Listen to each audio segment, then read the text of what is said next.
दोन्ही vice chairman पद या दोन गावांमध्ये आलेली आहेत आणि दोन्ही फराटकेच आहेत. त्यानंतर माजी सरपंच रघुनाथ कुमार, आपल्या गावचे लोकप्रिय सरपंच शीतलताई फराटके, आपले सर्वांचे ज्येष्ठ गोविंद मामा फराटके, बाळासाहेब फराटके,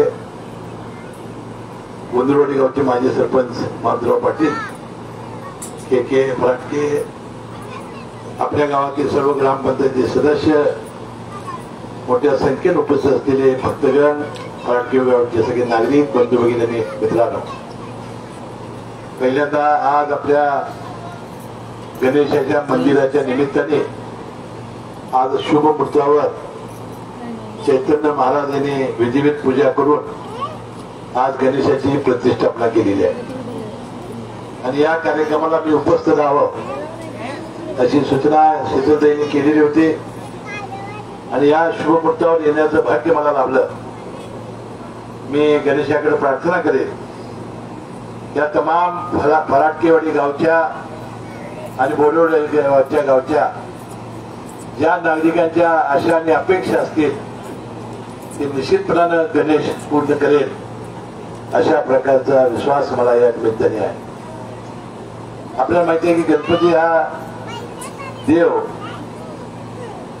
दुःख हरणारा आणि सुख आणणारा असं आपण मानतो. आपल्याला माहिती आहे की सर्वात हुशार देव कोण असेल तर श्रीकृष्ण आणि गणपती आहे. पार्वतीने एकदा आपल्या दोन्ही मुलांना सांगितलं की पृथ्वीची प्रदक्षिणा कोण काढून येईल तो माझा खरा मुलगा. आणि म्हणून दुसरा जो मुलगा होता कार्तिक स्वामी, त्यांनी फारच ते कुपिष्ट होते, त्यांनी पृथ्वीची प्रदक्षिणा घालायला सुरुवात केली आणि गणपतीनं आईच्या भोवत्यानं फेरी मारली आणि सांगितले माझी पृथ्वीची प्रदक्षिणा पूर्ण झाली. म्हणजे असा हुशार हा देव होता.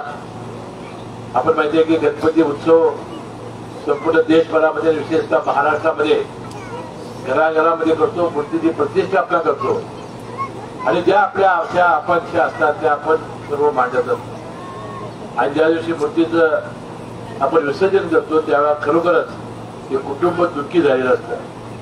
अशा गणपतीची प्रतिष्ठापना ज्याचा इतिहास शीतलताईंनी सांगितला, 500 किलोची मूर्ती पाण्यात न जाता तरंगत ती फराटकेवाडीच्या घाटाकडे द्यायची आणि आपल्याला मला वाटते सर्व त्याला आशीर्वाद देण्यासाठी ती येत असावी.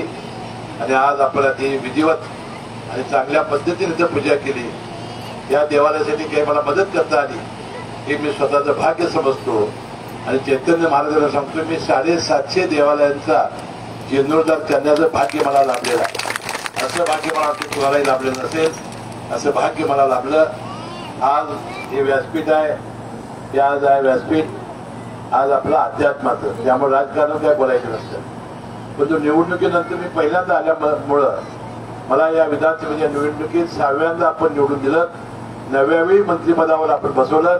याबद्दल तमाम फराटकेवाडी गावचा मी सगळ्या नागरिकांचा मनपूर्वक आभार मानतो आणि तुम्हाला मनपूर्वक मी धन्यवाद मानतो.